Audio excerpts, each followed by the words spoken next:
नमस्कार मित्रांनो, सामाजिक कार्य म्हणजे सोशल वर्क ह्या युट्यूब चॅनलमध्ये आपल्या सर्वांचं स्वागत आहे. आपण जर ह्या युट्यूब चॅनलमध्ये नवीन असाल तर आपल्या चॅनलला नक्की सबस्क्राईब करा आणि बेल आयकॉनची घंटी प्रेस करा, जेणेकरून सर्वप्रथम तुम्हाला व्हिडिओ पाहायला मिळतील. मित्रांनो, तर चला व्हिडिओला सुरुवात करूया.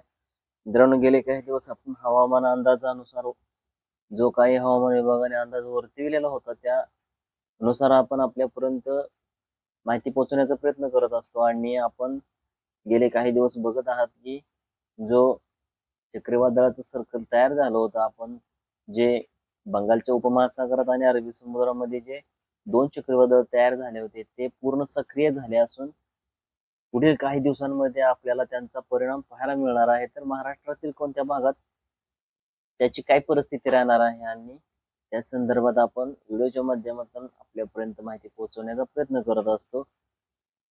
तर मित्रांनो, पुढील काही दिवस हे महाराष्ट्रासाठी आणि महाराष्ट्रातील काही शहरांसाठी अत्यंत महत्वपूर्ण ठरणार आहेत. तर शेतकरी बांधवांना एक विनंती आहे की जर आपली शेतीची मशागतीची कामे झाली असतील तर आपण ज्या काही पेरण्या वगैरे आहेत त्या करणं गरजेचं आहे. कारण महाराष्ट्रामध्ये पाऊस हा परतीचा पाऊस म्हणावा लागेल आणि त्यामध्ये चक्रीवादळ हे दोन्ही चक्रीवादळ सक्रिय झालेले असून पुढील काही दिवसांमध्ये आपल्या महाराष्ट्रात पावसाला सुरुवात झालेले असून पुढील काही दिवसांमध्ये पावसाला सुरुवात ही होणार आहे. आणि काही भागामध्ये तर मुसळधार ते अतिमुसळधार पाऊस हा होऊ शकतो.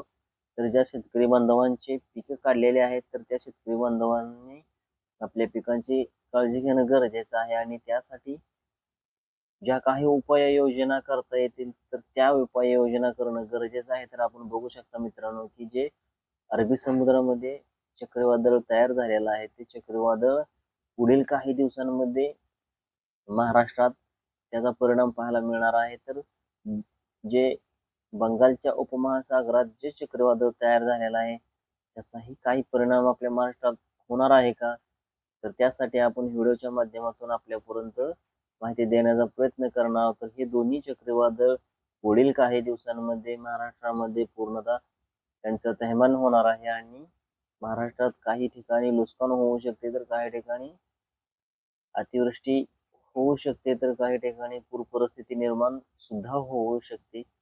त्यासाठी आपल्या पिकांचं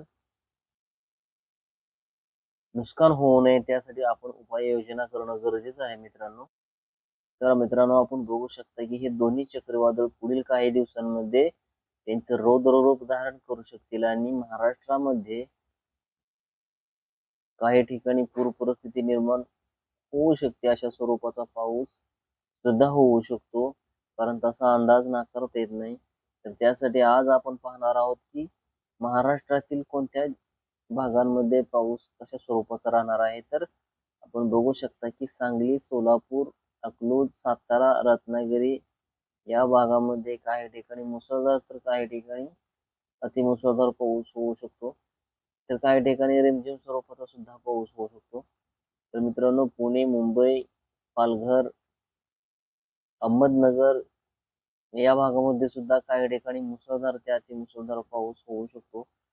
तर काही ठिकाणी रिमझिम स्वरूपाचा पाऊस होऊ शकतो मित्रांनो. तर पालघर आणि नाशिक लगतील जो काही भाग आहे त्या भागामध्ये सुद्धा काही ठिकाणी मुसळधार पाऊस हा होऊ शकतो.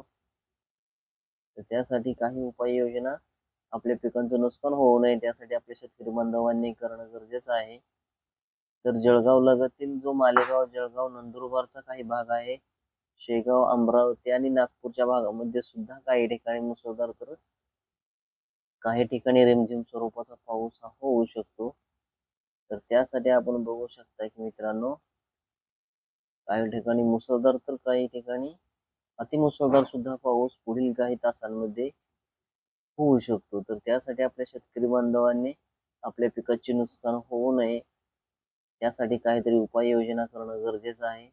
आणि ज्या शेतकरी बांधवांचे पेरणी राहिलेले आहेत त्या शेतकरी बांधवांनी पावसाचा अंदाज घेऊन आपल्या पेरण्या करणं गरजेचं आहे. तर पुढील काही दिवसांमध्ये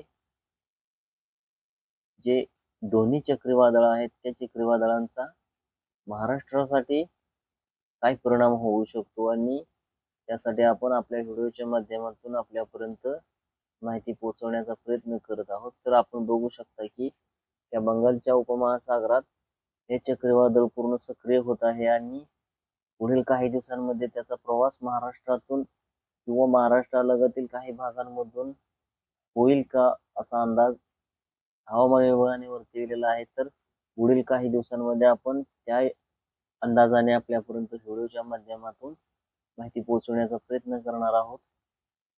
तर हे दोन्ही चक्रीवादळ आपल्या महाराष्ट्रात आणि भारतातील कोणत्या राज्यातून किंवा कोणत्या शहरातून जाणार आहेत त्यासाठी आपल्याला व्हिडिओच्या माध्यमातून माहिती आम्ही पोहोचवण्याचा प्रयत्न करणार आहोत. तर त्यासाठी आपल्या शेतकरी बांधवाच्या युट्यूब चॅनलला आपण नक्की सबस्क्राईब करा आणि बेल आयकनची घंटी प्रेस करा, जेणेकरून तुम्हाला सर्वप्रथम नोटिफिकेशन मिळेल आणि व्हिडिओ पाहायला मिळेल. तर त्यासाठी आपल्या चॅनलला नक्की सबस्क्राईब करा आणि आपण कुठून व्हिडिओ पाहता, आपल्या भागामध्ये पावसाची काय परिस्थिती आहे तेही कमेंटमध्ये लिहा. तर धन्यवाद मित्र.